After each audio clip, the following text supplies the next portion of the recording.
আরে আরে আমার ব্যাগ! থামো, ওকে কেউ ধরো, আমার ব্যাগ চুরি করে নিয়ে চলে গেল, ধরো ওকে ধরো। শোনো রনি, সরকার থেকে আমি তোমার জন্য পোশাক আর লেখাপড়ার ব্যবস্থা করে দেবো। তুমি এখন থেকে স্কুলে যাবে, আর কোনোদিন চুরি।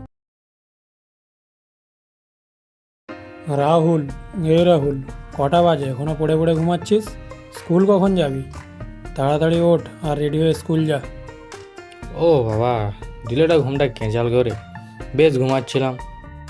বেশি পাকামো না করে স্কুল যা। ও, যাচ্ছি যাচ্ছি। গো শুনছো? আমি বেরালাম অফিসে। রাহুলকে রেডি করে স্কুলে পাঠিয়ে দেবে।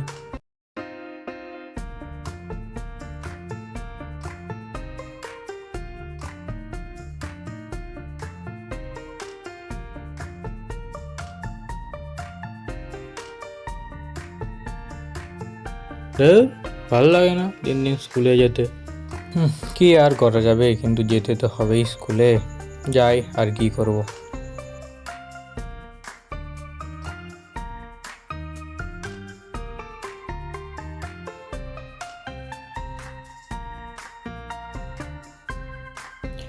তবে যাই বলো, মায়ের বানানো চিকেন স্যান্ডউইচ আর চিপস, আহ, জবাব নেই। আজ আমি সবার সাথে ভাগ করে খাবো।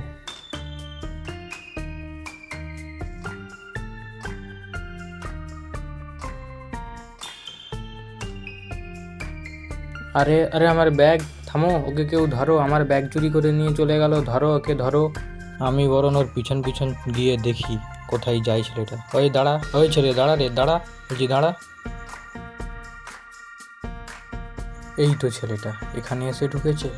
আমি এখন যদি ওর সামনে যাই তাহলে ও পালিয়ে যাবে।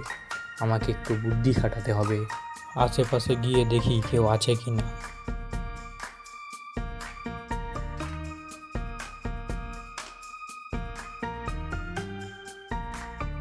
স্যার স্যার, একটা ছেলে আমার স্কুল ব্যাগটা চুরি করে নিয়ে পালিয়ে গেছে। আর ছেলেটা ওই যে পুরানো ফ্যাক্টরিটার দিকে পালিয়ে গেছে। চিন্তা করো না, আমি আছি, চলো দেখি বাড়ির ভিতরে।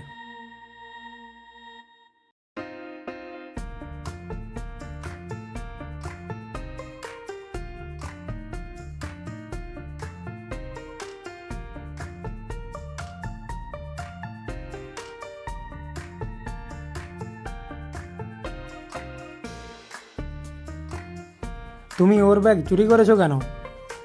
স্যার, আমি খুব ক্ষুধার্ত ছিলাম, তাই আমি ওর খাবারটা খেতে চেয়েছিলাম। স্যার বিশ্বাস করুন, আমি ওর ব্যাগটা চুরি করতে চাইনি। কিন্তু খাবার চুরি করা তো ঠিক না।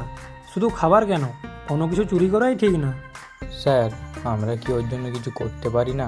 স্যার, আপনি একটু দেখুন না সরকার থেকে কিছু ওর জন্য করা যায় কি না। ঠিক আছে, দেখছি কি করা যায়। চলো আমার সাথে থানায়।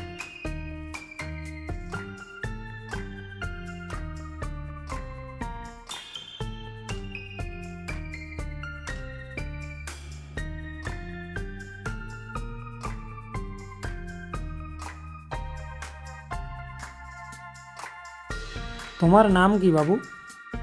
জি স্যার, রনি। শোনো রনি, সরকার থেকে আমি তোমার জন্য পোশাক আর লেখাপড়ার ব্যবস্থা করে দেবো। তুমি এখন থেকে স্কুলে যাবে, আর কোনোদিন চুরি করবে না। জি স্যার। আর স্যার, আমি হব রনির বন্ধু। বন্ধু মানে পাশে থাকা, তাই না? অতি উত্তম কথা বলেছো রাহুল।